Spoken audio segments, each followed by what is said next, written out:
I'm here with Bender, And I'm here with Sydney, and together we're, DS Astrology.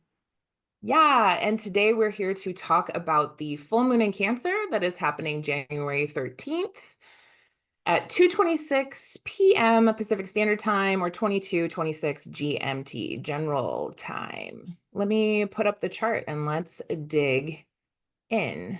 Let's get started. We've got full moon in Cancer at 23 degrees. Um, Mhm. let's start by talking about full moons. Yeah, so in general, like I like to think about it from the witch perspective because I'm pretty witchy. And so full moons are usually a time of like a culmination, a awareness, and also a release point where things start to like wane. So it's like whatever you have created, you've built, you then release to be kind of disseminated out into the world, to be realized or um let go of, right? So like if you were going to be doing any magic work, this is when you would want something to be released into the world, let go of, or to get rid of, essentially, not something that you want to grow. So this isn't a time to do money spells. This is a time to like do maybe if you're trying to lose weight, like a weight loss spell kind of thing. Yeah, this is the end of the moon cycle. So it's good just to think of it as that. It's the ending, it's not the beginning. People tend to say don't manifest during this time. I kind of like to I like the way that you put it, Sydney, where it's not necessarily like not manifesting at all. There's Uh, just certain things that you would want to do for a full moon that you wouldn't necessarily do in a new moon. But like all of the moons are useful for various like procedures and magic and rituals. So I don't ever want to say don't do magic on a full moon because that's actually completely false. and just thinking about if we're releasing or letting things go, keeping in mind that we are letting things go to make room for new things during Yeah. full moon stages. Yeah. And So, it's also just like the awareness, right? Because the moon is so bright, it literally brings things to light.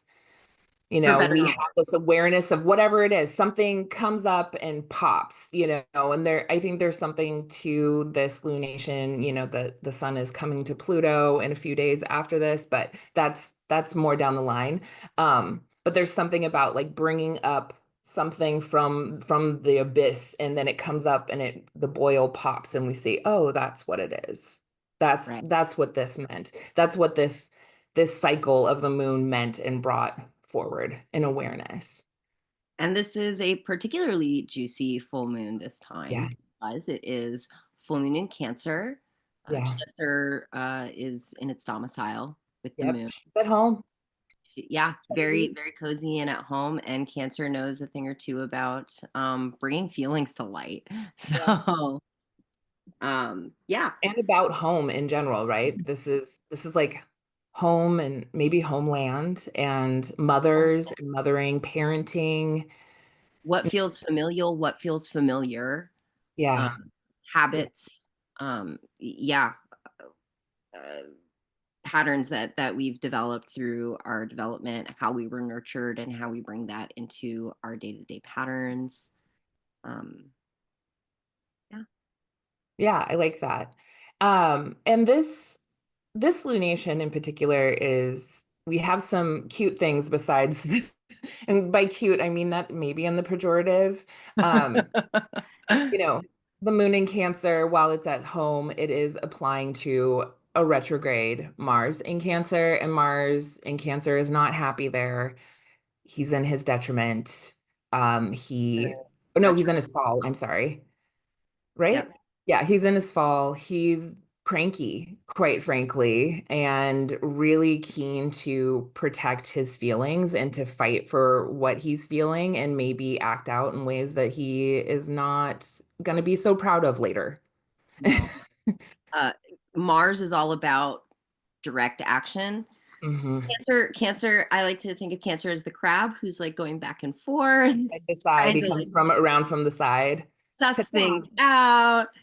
It's not the way Mars likes to function. Mars is much more direct. So Yeah, Cancer yeah. definitely struggles to function there. So we have this interesting dynamic of a domicile moon in Cancer conjuncting Mars in, is it detriment or fall? Now It's you've got me. fall. I'm Okay. sorry. Yeah, because Mars in Capricorn would be in his exaltation. So he would be in his fall otherwise. So it's almost like a domicile planet and a planet in fall are coming together. One has more resources than the other. However, the moon does receive Mars here. So there is some sort of conversation here that is worth having for the moon and Potentially Mars. explosive conversation, but a conversation Absolutely. nonetheless. Yeah, I mean, there's something coming up that probably needs to be expressed, and it's not necessarily going to be expressed in the best way, perhaps. The most constructive way. Maybe there's a lot more tears here, a lot more tears for fears here. Tears for fears. I Yeah, like so sorry. I can't help that. Tears for fears. it. Yeah, and again, since it's in Cancer, it's there's going to be issues coming up that could be really deep-seated issues, Mhm. Familial, familial issues, having to conflicts do with our with family. ancestry. Yeah, Yeah, or yeah, just like deep ancestral trauma. traumas and patterns coming to light. I wouldn't even be surprised if there are the kinds of arguments where at the end of it, you just like you're not even sure why the argument, like where it came from, Yeah. because it is so deep seated. Or again, because the full moon brings things to light, there could be arguments where you didn't even realize you were feeling that way until the explosion. Yeah. This is Um, almost like the parents are fighting. And yeah, maybe it's like the parents are fighting, like your own internal parents. Like if we decide that we're going to reparent ourselves, it's almost like the mother and the father in you, however, or that masculine and feminine energy aren't necessarily jiving in the ways that we would want them to. And something is just kind of bursting at the seams to be expressed here. So it can be released, right? Like this is for a release moment, not necessarily for a beginning. right. And that's reinforced with full moon in Cancer, um, Hmm. of course, opposing Capricorn Sun.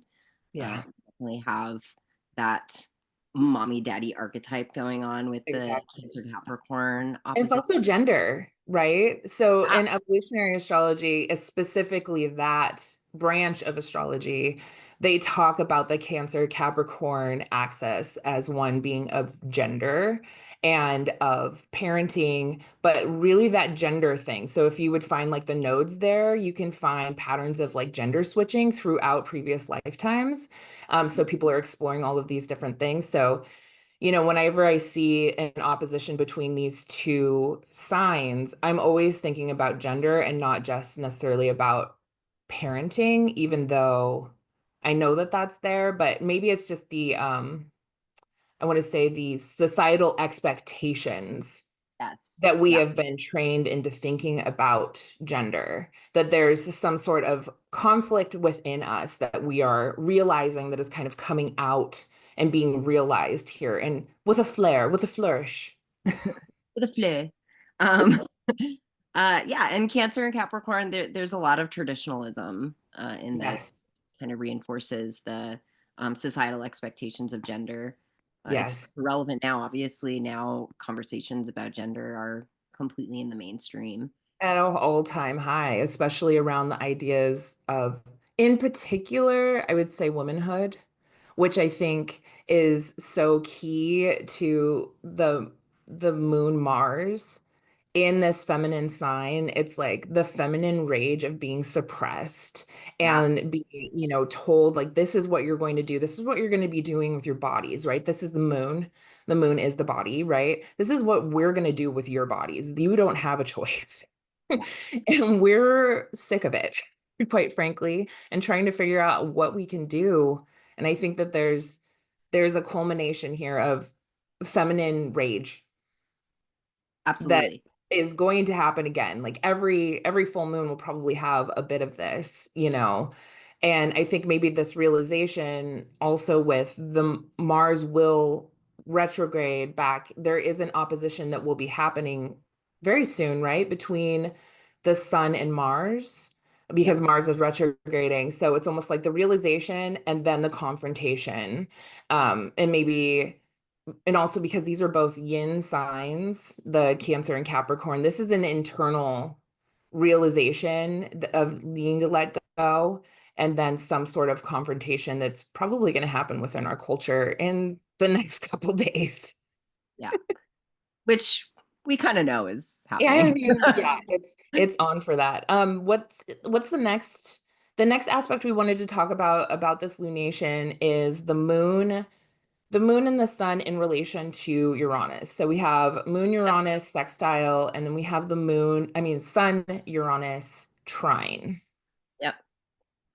And first point that I want to make is this is the last time Uranus is going to go into Gemini in March.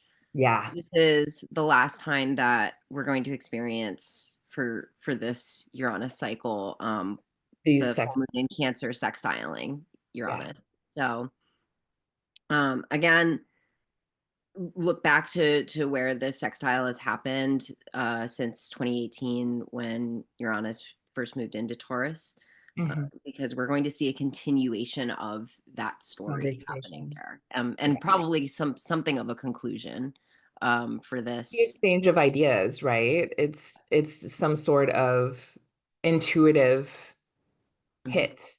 And definitely more cooperative. This isn't conflict. This is flow. This Yep. is something if you want to interact with the Uranian energy of insight and excitation and what's that word? Intuition.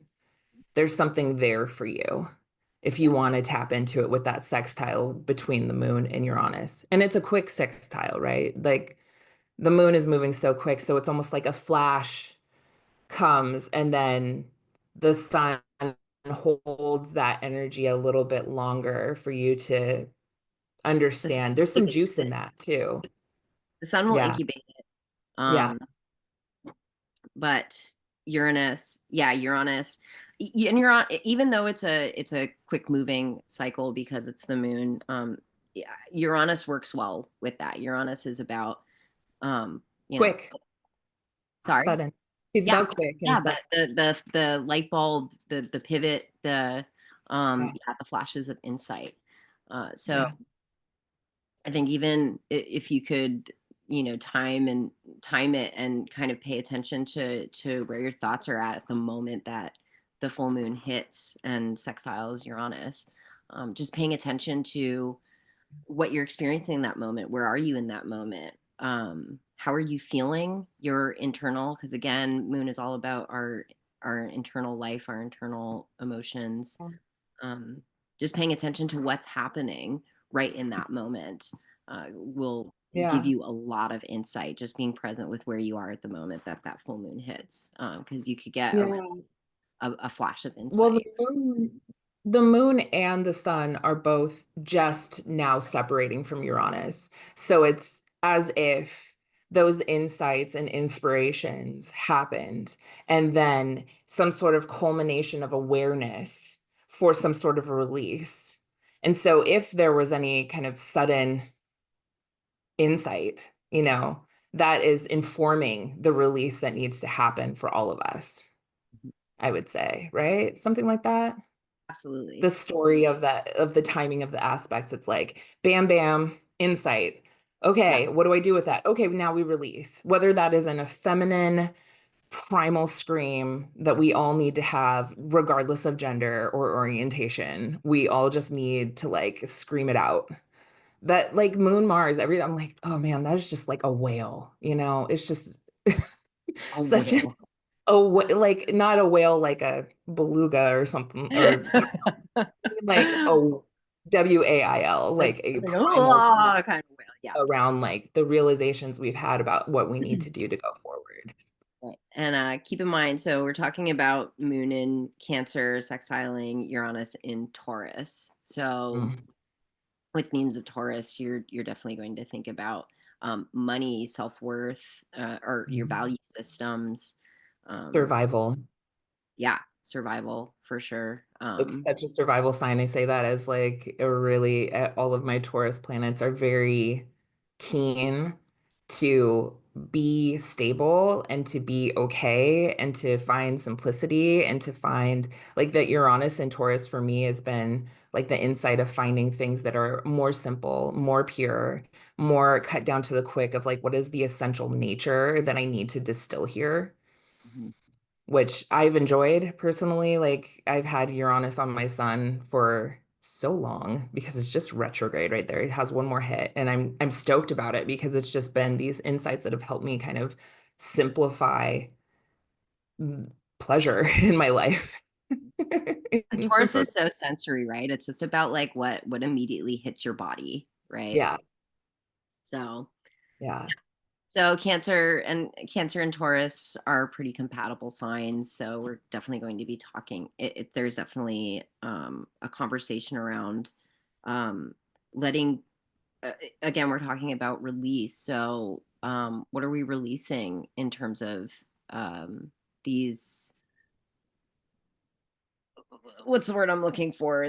Like These. what we need to survive even. I think about that with, you know, the fires. I mean, I know that we were going to talk a little bit more macro later, but Mhm. you know, we are watching a terrible tragedy that's happening on American soil right now and watching people lose all of their stability in life.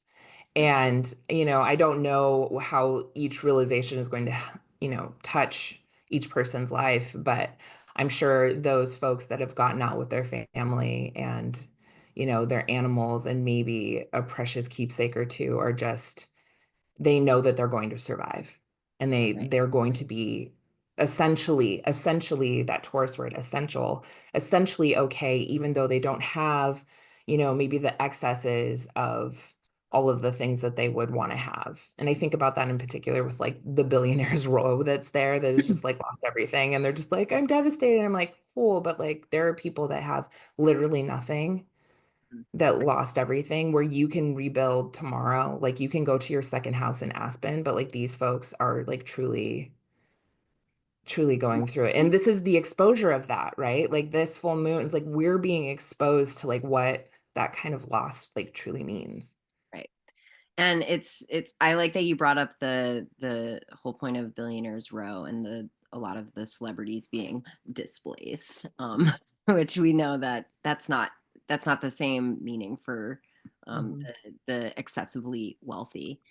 Yeah. And just to make a quick point about Uranus and Taurus, the last time Uranus was in Taurus was during the Great Depression, the beginning of World War II, the beginning of globalization, and we were seeing significant um, Destabilization of worth and wealth and destabilization of wealth, monetary. income inequality, and wealth inequality. The disparity between the mega wealthy Yeah. and poor was definitely a highlight during that time, and we're starting to see that theme come back into play. So it is really interesting and tragic, obviously, seeing Los Angeles burn to the ground and kind of seeing that dichotomy between those who have lived Everything and those who generations. Sorry, is would you it those that have everything and those who have literally nothing. right? And obviously, both have lost things. But what is the difference between these two income brackets and how they're being affected by this disaster and how it's being covered by media, by That's main. also very much being exposed, right? Like we're seeing that if you're on TikTok, if you're on, you know, YouTube, if you're on any of the kind of social media platforms, you're only seeing what wealthy people have lost. And we are not, unless you're directly in contact with folks who aren't of that bracket, will you understand that so many more people are losing everything. Right. And will likely, as far as insurance claims go and things like that, billionaires very likely will be able to rebuild or move elsewhere within that area. There are some people who quite literally will not be able to return back to Yeah, their homes, even if they've been there for generations. They right. may not be able to return to the land that they own.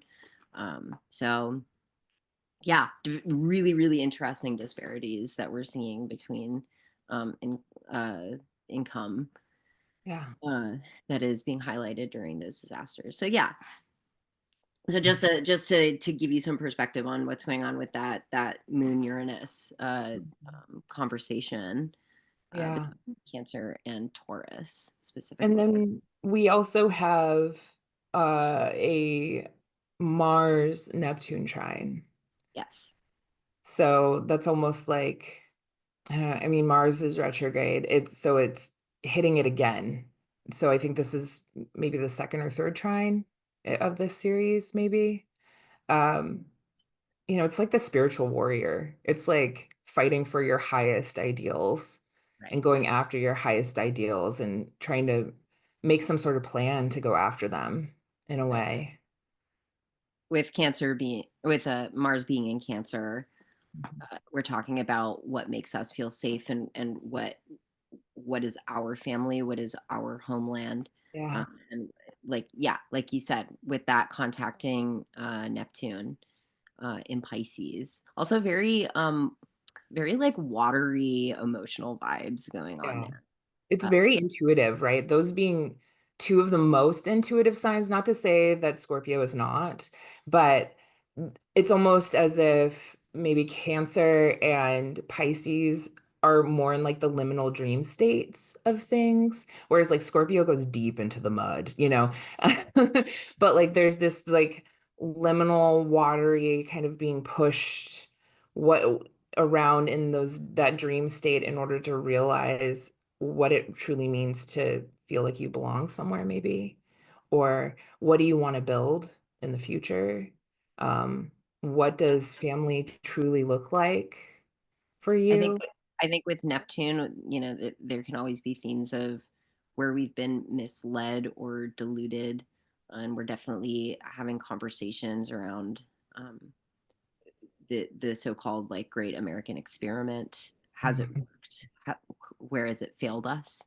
Yeah, Because nationalism and homeland is a huge thing with Cancer, by the way, for anyone who yeah, doesn't know. It's about homeland. It's about, in the best of cases, it represents ancestral land. But what does that mean when we are a country of majority displaced people? yeah. And But by way what of does Neptune kind of bring colonizers. to, sorry, what'd you say?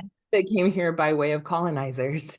Yeah, Uh, right, exactly. like most of us are here because of colonization of some sort or another, and we're finally having those conversations. We're going to continue to have those conversations with Pluto and Aquarius, certainly. But And we're yeah, like in huge political shakeups. But yeah, definitely like Mars trining Neptune. And again, it's flowing. This isn't a huge conflict point, but like you said, I think we're kind of moving through these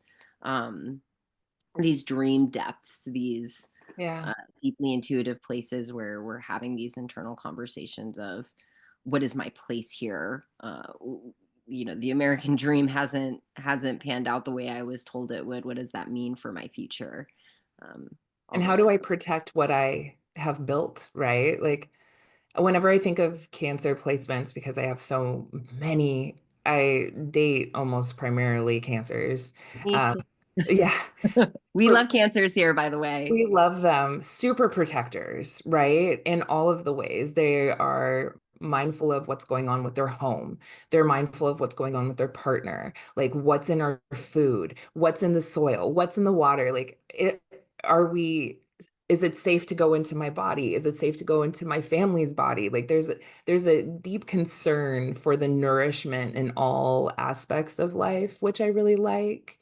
Um, Especially so with it that Moon Mars conjunction, it's like mama bear vibes for sure. Yes. Like Yeah. I am doing this. This is happening now. And I have this vision that trine to Neptune. I have this vision. This is what's going to happen. And I'm going to go through and try to perform that. Now, we also know and have to remember that Mars is retrograde. So things kind of taken on or induced like labor at this time will have to be revisited yet again. We have one more pass through of these degrees, which will trigger that aspect, not until I believe February. when it goes direct. Yeah, something like that. I need to write down these times. I'll do better for the next episode, but that didn't happen today. Okay, so let's talk about the nodal switch that just occurred yesterday on January 12th, Yeah. or yeah, on January 12th into South Node Virgo, North Node Pisces. Let's just kind of go into that because that's a big switch. Like the nodes stay in these signs for, I believe it's 18 months. They bring times where we're kind of collectively our boat gets pulled into a different direction and says, we're going over there Hmm. instead of right there. So now we're in this nodal axis of service and compassion, of service and Suffering. sacrifice, suffering. Certainly, we have that North Node in Pisces, which can be very much about suffering. It can also be about compassion. It can also be about a deeper intuition to going with like the bigger vision of, some sort of spiritual ideal. It can be that, but it can also be suffering. And I would like to think that it isn't suffering, but we're kind of looking around in the world and going, oh, but now we have to reckon with it, right? That's how I kind of look at the North Node in Pisces. It's like we need to reckon with loss. We need to reckon with the lack of compassion that we've had for each other and learn how to develop that. We're reckoning with how the ideals of individualism have impacted us as a society and made us more isolated from each other, which is definitely a sorry, that's Betty, Hi, which Betty. is a definitely something that comes up with Pisces placements is isolation, Mhm. loneliness. And I agree with you as much as it sucks to say like, oh, Pisces in the North Node is about suffering. I do think it's an important point to make because the flip side of that is, like you said, it's reckoning and it's healing. Mhm. Literally with That's the highest form, right? That's the highest form of this nodal access is healing. So we're at this place where we can go, okay, before the nodes switch into another sign, which is more about like shining and collectivism, right? Like we need to heal what we did when we said, oh, it's all about me, me only, me. right. All of the damage we did in the last 18 and a half months collectively doing our own thing instead of but there was things about the nodes being in Aries and Libra that were really good because people needed to release certain things around codependency and the expectations they had in relationships that were unfair and unjust, the imbalances that were had there.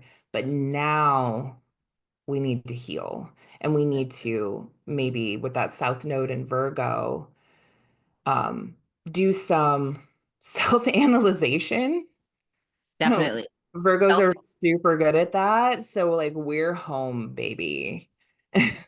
this, and again, it always depends on where these Yeah. planets or where these signs fall in your chart.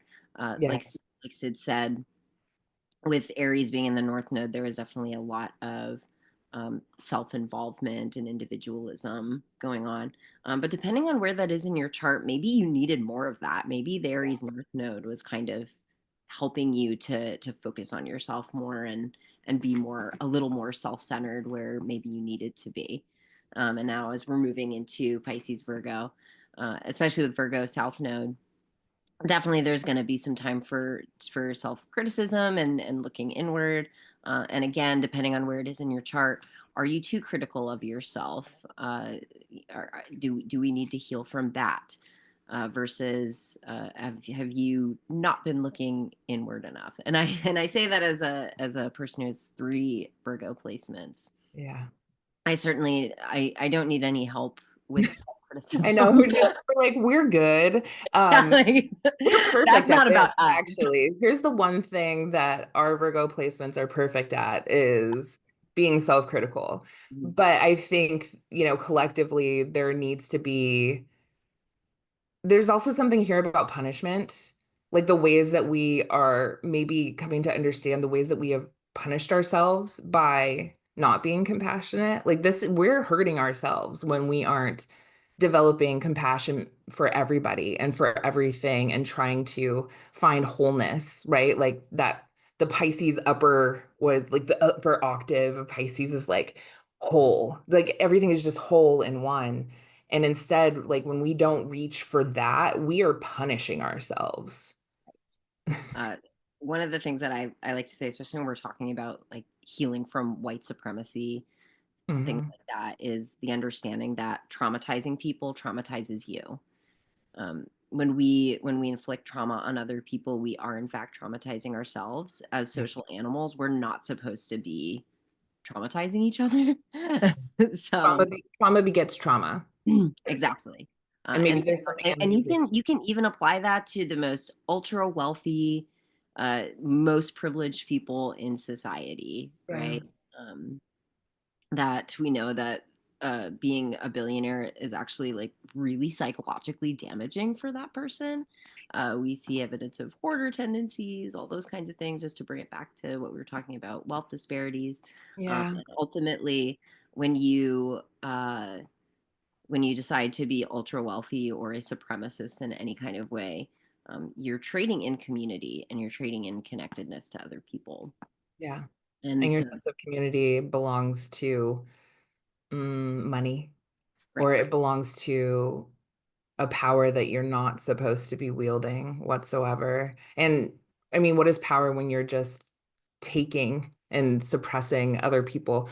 Uh, there's so much that we could get into that there, but but uh, just like brief touch on Pisces. So there just to connect it back to Pisces and healing and blah blah blah. So and this should be a time of healing, and we have, the Neptune is going to come, and I mean, it's basically on that North Node in Pisces, so there is something about this collective dream that we need to be pointing ourselves towards here. And hopefully we'll be smart enough to do that before things are really too dire and too late. I mean, I don't know. I don't know.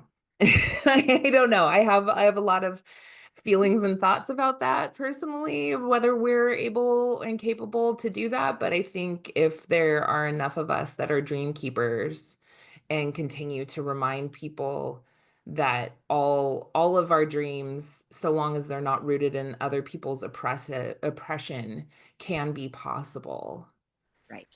that we can start to point our boat in a better direction. We just have to remember to not be oppressive, which it seems incredibly hard for human beings, but yeah. Yeah. With and just to bring it with like the full Yes. moon in Cancer vibes, because we briefly touched earlier on how Cancer is often associated with nationalism, Yeah. uh, and land ownership, and in extreme cases can be associated with fascism. It's important to know, just like with all signs, it's not like Cancer represents just that far right representation, right? It's really about Cancer is a cardinal sign. Cancer is a leadership sign. Mhm. Cancer has a vision and goes forth with it. So I think we need to talk about, It uh, leads with healing. for each of us, what is our individual vision for our land and for Our feeling homes. connected to each other as Mhm. a nation or as a collective society, for sure. And how can we be of service with this realization? How can we be of service to the greater whole? Not just maybe even our neighborhood, right? Like literally the greater whole. What have we realized about ourselves that causes us to do some sort of work where we go, okay, this is how I can now release this thing that I was doing before, this idea, this thought, this emotion, this trauma, whatever that is, and now go be a higher ideal of myself. Right. Because all you have to do is make the choice to do that and then do that. Exactly. You just have to do it. Just Intention. decide and do it. That's one of the things that I love about the relationship between Cancer and Pisces when you get a nice Cancer Pisces trine, Yeah. uh, is Cancer can very much be like what's mine, and pulling resources in, Yeah. protecting family and those kinds of things. I think Pisces, when Cancer interacts with Pisces, there can very much be that realization that we are all collectively a family. Yeah. We are, as a human race, we all share a common ancestor, Yeah. and kind of, again, like Sid was saying earlier, tapping into that higher ideal of Pisces with Cancer, that we have a responsibility to protect all of us Yeah. How collectively. can we be more of all family, not just the family that's within your house? How can we be a part of all of it? Mhm. So Yeah, how can maybe, and and how can you be hopefully, of service to that? yeah, and how can we be in service to that ideal? Not Right. necessarily to a person or a idealism or a political party, but like how can we be in service to all instead of a little sectioned out portion kind of Mhm. thing. So I think that's maybe a really good button, right? Is that we just need to realize that with this full moon and to do that work. Do the journaling. The full moon is a really good time to journal if you are good at that. I know Bender's good at journaling. I am not. I need to get back into it. So maybe that's a part of this full moon for me is a relinquishing my my hesitancy to write down everything, maybe. But Definitely, definitely. Yeah, I actually think with this full moon, I know that I'm dealing with this, so it's just interesting that you brought this up. Feelings that are starting to come up as we're coming up on this full moon. Um, Releasing all the ways in which I tried to keep myself safe. I, mm, just for context for anyone listening, I just moved here to the Bay Area like yeah, a month and a half ago. yeah, Um, and so there's a lot of things about like releasing what we think makes us feel safe that may not be keeping us safe anymore, right? Cancer is about safety, and what makes us feel safe within ourselves. mhm, And with this full moon release, I really do think, what do we think has been keeping us safe that we now need to let go of, and kind of take a little gentle risk on with ourselves, especially with that sextile in Uranus. yeah, um, yeah, kind of a good time to kind of gently start to step away from old habits that made us feel safe that maybe are no longer serving us. yeah.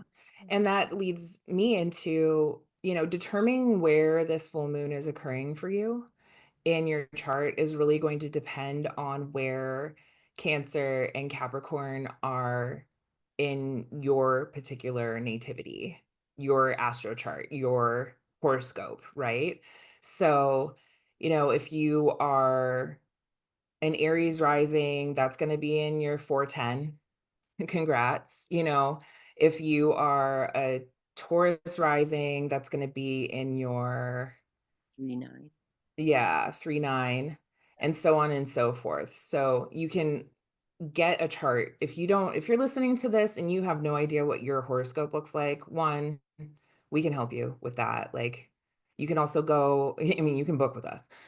You can go into astroseek.com and put in all of your details. So you'll need to know your time of birth and where you were born in order to get an actual wheel that shows where the houses are placed in your chart so that you can figure out where this is happening. And also, ultimately, you're going to want to look also where the sun and the moon are in your chart.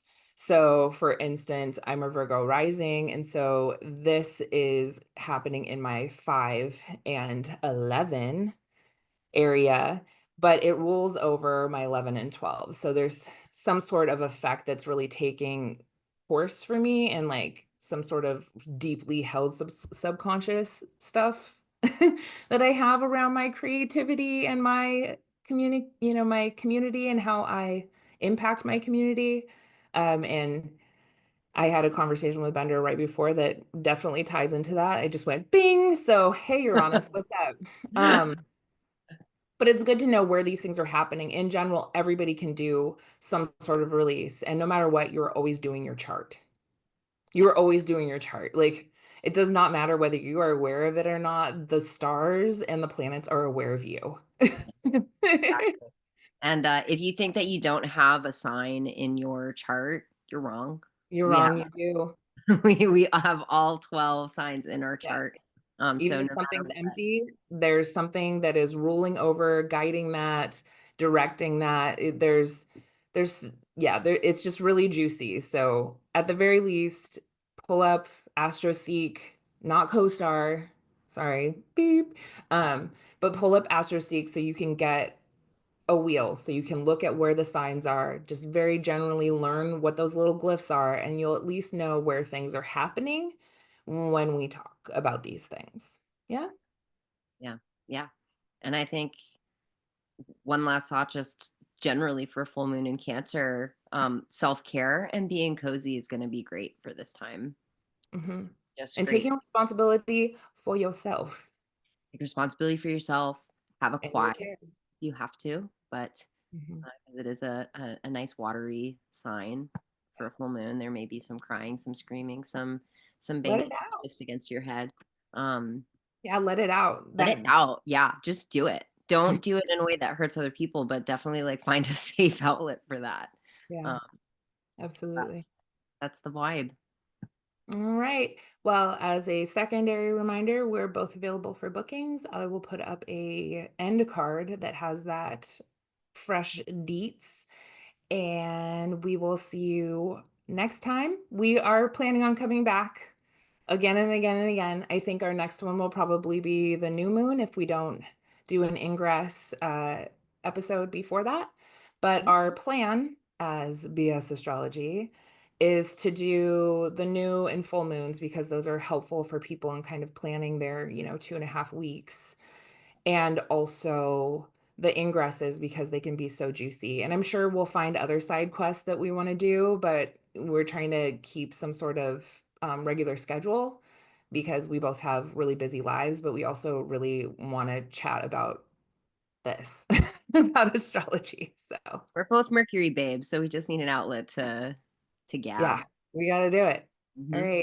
right. Take care. I'm Sydney, I'm Bender. and we are Yes, BS astrology. Astrology.